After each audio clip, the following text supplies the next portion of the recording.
racconto che voi avete fatto. Per noi è stata una cosa enorme, super riuscita. Io pensavo che questo fosse l'unico teatro pirandello al mondo. Questo è bellissimo. La sua città, dico, quale altra città può avere mai un teatro che si chiama Pirandello?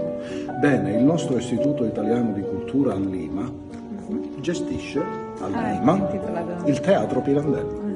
Noi intanto abbiamo avviato un racconto di una Sicilia diversa. Ho ricevuto veramente tanti apprezzamenti. Saremo degli ambasciatori di cultura in tutto il mondo, così anche con gli italiani fuori saranno orgogliosi di esserlo. Se questi mondi davvero riescono a dialogare, sindaco, sotto una città capitale della cultura. Come capitale della cultura avete la possibilità di farla deflagrare. Noi con i riflettori di Los Angeles abbiamo amplificato tantissimo. Questo è un riflettore che dura per un anno, è una grande opportunità per tutti. Alla fine dello spettacolo le persone non sapevano che fare perché è stata un'emozione devastante.